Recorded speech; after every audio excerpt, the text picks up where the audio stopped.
আমরা যখন বড় হয়েছি আর সেই বড় হওয়ার সময় যে কয়েকটা অ্যালবামের কথা বললেই না। মানে আমি এটাকে অ্যালবাম বলব না। কাইন্ড অফ লাইক একটা live album which is like of course আপনি বুঝতে পারছেন যে আমি আসলে কোনটা নিয়ে আলাপ করতে যাচ্ছি। দিস ইস দ্যাট অ্যালবাম যেই অ্যালবামটার নাম হচ্ছে গিয়ে 'delegate sound of thunder', 'delegate sound of thunder' এবং 'ডেলিগেট সাউন্ড অফ থান্ডার' এর মধ্যে সবচেয়ে বড় অংশ যেটা আমার কাছে ভালো লাগে এবং অনেকে কিন্তু বলে যে it's a kind of a religious word যে 'ডেলিগেট সাউন্ড অফ থান্ডার' নাকি 'পালস' এই দুটার মধ্যে কোনটা ভালো মানে কোনটা প্রেফারেবল? আমি personally I pick up 'delegate sound of thunder' over 'Pulse' but there are people those who would love to have kind of like 'Pulse' over 'delegate sound of thunder' but আমার কাছে মনে হয় যে David গিলমোরের যে গিটারের sound এটা আম delegate sound of delegate আমরা যেটা বলছি ডেলিগেট সাউন্ড অফ থান্ডার এটাতে ওর গিটারের আওয়াজটা একটু ভালো এসছে। আর এটাও ঠিক যে ভিজুয়ালি যদি আপনি ভিডিও দেখেন, ভিডিওতে পালস থেকে এটার আ যে সিনেমাটোগ্রাফি এবং ভিজুয়াল রিপ্রেজেন্টেশন অনেক ভালো। তো আমি মনে করি যে এটা কাইন্ড অফ লাইক এটাও ঠিক যে ডেলিগেট সাউন্ড অফ থান্ডারটা ডিজিটালি শট করা হয়েছে। এইজন্য ইট লুকস বেটার।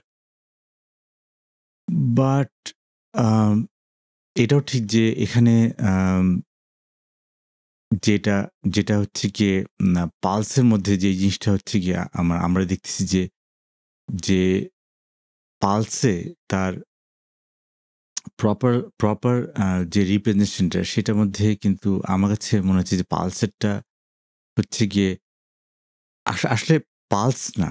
পালস এবং ডেলিগেট সাউন্ড অফ থান্ডার যেটা থেকে এই পুরনো 1988-89 এর এগুলোর রেকর্ডিং কিন্তু almost flat which I like. Almost flat.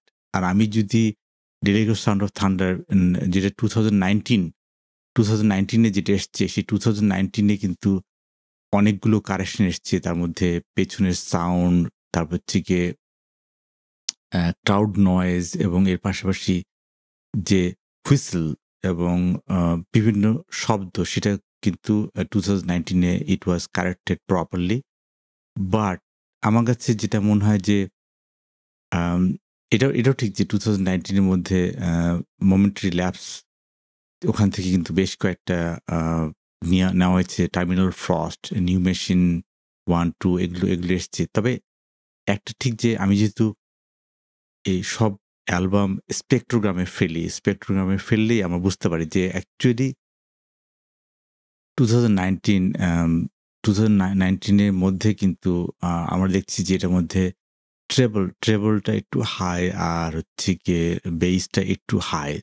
So ওই জায়গাটাতে আমার একটু আ আমার একটা আপত্তি আছে যে I wanted flat I have listened the way I have listened. So obviously এটার মধ্যে আমি মনে করি যে ১ম ডিস্কটার মধ্যে যদি আমরা দেখি ১ম ডিস্ক এর মধ্যে অনেকগুলো গানের মধ্যে 'Shine on You' it was a good song. 'Learning to Fly' I really love it. 'Learning to Fly' I really love it. 'Sorrow' আমার কাছে ভালো লেগেছে।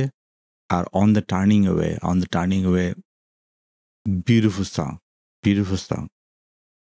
But also 2nd ডিস্কে আমি যদি 2nd ডিস্কের কথা বলি, 2nd ডিস্কে ব্যাপারগুলো আরেকটু আমার কাছে মনে হয় বিকজ 2nd ডিস্কে আমার ফেভারিট গানটা আছে। 'Wish You Were Here' I really love this song because এটা আসলে এই গানটা একটা শানে নজরুল আছে আপনারা সবাই জানেন। 'Ask Them' এটা চমৎকার একটা গান। I did not like 'Money' but the best song in my আমার কাছে মনে হচ্ছে যে এই অ্যালবামের বেস্ট সং যেটা আসলে আমি মাঝে শুনি সেটা হচ্ছে গিয়ে আপনারা জানেন 'Comfortably Numb'. it is one of the great song, মানে one of the great song in a sense যে আমরা আসলে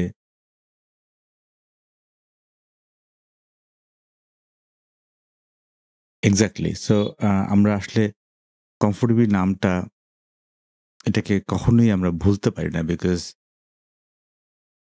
এই টাইমটা বা ওই টাইমটা আমরা সবাই পার হয়ে এসেছি যে আসলে কমফোর্টেবল নামের যেই স্টোরি টেলিংটা ওখানে আছে, সেই টাইমটা আমরা আসলেই পার হয়ে এসেছি।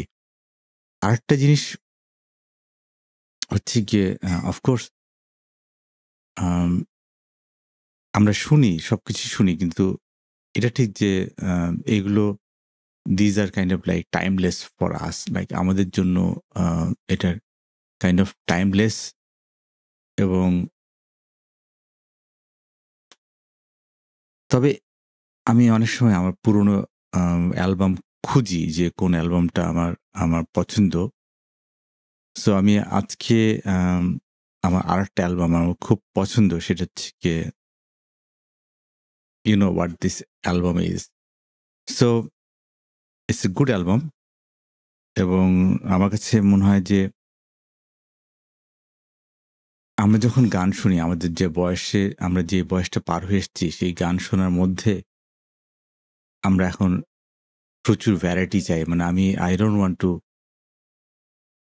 লাইক আমার টাইমটাকে আমি একটা জায়গায় আমি আসলে আবদ্ধ রাখতে চাই না। আমি আসলে আরো অন্যান্য অনেক জনরার গান শুনতে চাই, এবং সেই জনরার গান শোনার জন্য আসলে এখন আই ট্রাই মেনি থিংস।